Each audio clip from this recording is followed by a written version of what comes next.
नमस्कार, स्वागत है आपका सागर कोचिंग सेंटर भुवनपुर में। मैं हूं श्रवण कुमार सागर। आज की इस वीडियो में हम आपके लिए लेकर के हरियाणा एनएमएस एग्जाम 17 नवंबर 2024 के प्रश्न का आंसर की। तो इसमें हम क्वेश्चन नंबर 160 से लेकर के 180 नंबर तक के प्रश्नों का हल करेंगे। तो पिछले वीडियो में हम क्वेश्चन नंबर 159 तक का बता चुके हैं। अगर आपने उसको नहीं देखा तो उसको भी देख लीजिएगा।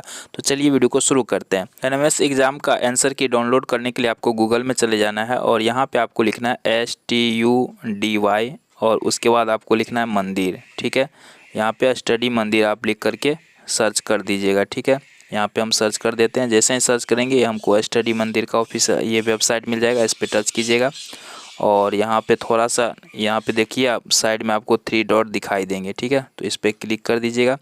यहाँ पर सारा जानकारी दिया रहता है। ठीक है, तो जैसे हमें आंसर की चाहिए तो यहाँ से लिख सकते हैं। रिजल्ट के बारे में भी यहीं से आपको पता चलेगा। तो यहाँ पे आंसर की पे क्लिक कीजिए, यहाँ प्रचार आएगा, इसको हटा दीजिएगा। उसके बाद थोड़ा सा नीचे स्क्रॉल कीजिएगा, यहाँ आप देखिए आंसर की लिखा हुआ है। तो जैसे हमें हरियाणा का आंसर की चाहिए, देखिए यहाँ पे, तो हरियाणा का आंसर की चाहिए तो हम इस पर टच कर देते हैं, हरियाणा वाले पे, और थोड़ा सा नीचे स्क्रॉल करेंगे। यहाँ पे नीचे जाना है आपको। यहाँ पे देखिए सारा आंसर की यहाँ पे दिया गया है। जैसे मैथ का चाहिए, सेट का चाहिए, है ना, गणित का चाहिए, साइंस का, सोशल साइंस का, जो भी आपको चाहिए उस पर क्लिक कर दीजिएगा। यहाँ पे नीचे स्क्रॉल कीजिएगा। क्लिक करने के बाद देखिए यहाँ पे नंबर दिया गया, अभी अपडेट नहीं हुआ, बहुत जल्द ही इस पर अपडेट मिल जाएगा। तो यहाँ से आप अपना आंसर की देख सकते हैं। तो एक मानचित्र में 2 शहरों के बीच की दूरी 5 सेंटीमीटर दिखाई गई है। यदि शहरों के बीच की वास्तविक दूरी 100 किलोमीटर है तो मानचित्र का पैमाना क्या है। पैमाना को देखिए यहाँ पे हमें आंसर दिया गया अनुपात में, तो यानी कि इसको हमें अनुपात में निकालना होगा। तो आप जानते हैं अनुपात में निकालने के लिए दोनों सेम होना चाहिए, यानी कि इसमें अगर सेंटीमीटर में तो इधर भी हमें सेंटीमीटर में होना चाहिए। तो हम इसको निकालते हैं। तो यहाँ हो गया 5 अनुपात, अगर हम इसको सेंटीमीटर में बदलते हैं तो हो जाएगा 100, पहले से किलोमीटर को पहले मीटर में बदलेंगे तो 100 किलोमीटर है। अगर इसको मीटर में बदलेंगे तो ये हो जाएगा आपका 1 किलोमीटर में 1000 मीटर होता है, तो ये हो जाएगा 3 जीरो बढ़ जाएगा। फिर उसके बाद फिर सेंटीमीटर में बदलेंगे तो 1 मीटर बराबर 100 सेंटीमीटर, यानी 2 जीरो फिर से बढ़ जाएगा। अब ये आ जाएगा 5 बट्टे कितना जीरो, 2 2 4 2 6 1 7 जीरो है ना। तो यहाँ पे 5, यहाँ पे 7 जीरो लगा देंगे तो ये 5 से इसमें भाग दे देंगे। तो यहाँ पे 5 दूनी 10, बाकी बचेगा 6 जीरो। तो ये आ जाएगा ऑप्शन नंबर तीसरा वाला। ठीक है, तो इस तरह से इसको सॉल्व कर सकते हैं। अगला प्रश्न देखिए, यहाँ समीकरण दिया गया है, तो इसको अगर सॉल्व कीजिएगा तो ये आएगा -5। इसको ऑप्शन से भी आप ट्राई कर सकते हैं। 5 यहाँ पे इसका -5 आएगा। ठीक है, इसको सॉल्व कीजिएगा तो -5 आएगा, आप करके देख लीजिएगा। चलिए अगला प्रश्न लेते हैं। महिला और पुरुषों के बीच भेदभाव किस प्रकार का भेदभाव है। तो देखिए महिला और पुरुष के बीच जो भेदभाव होता है उसको लैंगिक भेदभाव बोलते हैं। तो दूसरा विकल्प इसका सही होगा। संघवाद में सरकार के कितने स्तर पाए जाते हैं। तो वैसे तो 3 स्तर पाए जाते हैं, केंद्र सरकार, राज्य सरकार और पंचायती राज। तो इसमें जो है 2 दिए गए, केंद्र और राज्य स्तर दोनों, है ना। तो ये तीसरा वाला विकल्प हमें लगता है इसका सही है। चलिए अगला प्रश्न लेते हैं। प्रश्न है, मिड डे मील योजना सर्वप्रथम किस राज्य में शुरू की गई थी। तो ये तमिलनाडु में शुरू किया गया था। तीसरा ऑप्शन इसका सही होगा। वर्ग संख्याओं के अंत में इकाई स्थान पर कौन सा अंक नहीं हो सकता। लाइव क्लास में भी हम आपको बताए थे कि वर्ग संख्या की इकाई अंक पर 2, 3, 7 और 8 ये 4 अंक है जो नहीं हो सकता है। तो इसमें से देखिए ऑप्शन में क्या दिया गया, 2 दिया गया, तो ऑप्शन नंबर 2 इसका सही है। निम्नलिखित में कौन सा व्यंजक सही गुणनखंडित है। तो ये हो जाएगा 4x, तो इसको लिख सकते हैं 2x का स्क्वायर, है ना। अब फिर -9, तो इसको लिख सकते हैं 3 का स्क्वायर। तो a square minus b square सूत्र लगाएंगे इसमें, तो ये दूसरा वाला विकल्प इसका सही उत्तर आएगा।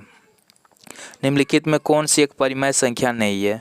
तो देखिए परिमेय संख्या क्या होता है, जब किस संख्या को हम p/q के रूप में लिख सकते हैं। तो ये है, और उसमें एक शर्त रहता है q बराबर 0 नहीं होना चाहिए, है ना, यानी बट्टे में 0 नहीं होना चाहिए। लेकिन यहाँ 1/0 दे दिया है, तो ये परिमेय संख्या नहीं हो सकता। तो दूसरा वाला ऑप्शन इसका सही होगा। अगला प्रश्न लेते हैं, क्वेश्चन नंबर 168। यहाँ पर हमें x का मान ज्ञात करना है। तो यहाँ पे देखिए संगत कोण क्या होते हैं, बराबर होते हैं। तो ये 80 है, तो ये भी कितना होगा, 80 होगा। ऑप्शन 4 सही है। एक पासे को फेंकने पर 4 से बड़ी संख्या आने की प्रायिकता। तो पासा में लिखा रहता है 1 2 3 4 5 और 6 तक रहता है। 4 से बड़ा 2 संख्या आ सकता है, टोटल कितने संख्या हैं 6, तो हो गया 2/6, कट जाएगा 2 तिया 6 यानी 1/3। ऑप्शन नंबर कौन सा है, तीसरा वाला इसका सही है। व्यंजक 3 पर पावर 4 का अर्थ है, 3 पर पावर 4 का मतलब हुआ 3 गुना 3 गुना 3, तो ऑप्शन नंबर दूसरा इसका सही है। भारत के सर्वोच्च न्यायालय कहाँ स्थित है, नई दिल्ली में है, सबको पता है, ऑप्शन 1 सही है। 1650 में संविधान द्वारा भारतीय नागरिकों को कितने मौलिक अधिकार दिए गए थे, 7 मौलिक अधिकार था। पहले संपत्ति का अधिकार भी मौलिक अधिकार था, इसे बाद में हटा दिया गया, तो अब 6 मौलिक अधिकार है, लेकिन पहले पूछा है तो ये हो जाएगा ऑप्शन नंबर 3। अगला है भारत एक क्या है, धर्मनिरपेक्ष राज्य है ना, ठीक है, ऑप्शन नंबर 1 इसका सही है, क्वेश्चन नंबर 173 का। अगला है वह निश्चित क्षेत्र जहां रहने वाले सभी मतदाता अपने प्रतिनिधि को चुनते हैं उस क्षेत्र को क्या कहते हैं, तो वार्ड क्षेत्र निर्वाचन, इसको निर्वाचन क्षेत्र बोलते हैं ना, तीसरा ऑप्शन इसका सही होगा। क्वेश्चन नंबर 175, आपके पास 2 बैग है, एक के हैंडल की चौड़ाई कम है, दूसरे की ज़्यादा, आप कौन सा बैग अधिक पसंद करेंगे, तो हैंडल अगर उसका चौड़ा होगा तो हमें दबाव कम लगाना पड़ेगा ना, तो चौथा विकल्प सही होगा इसका।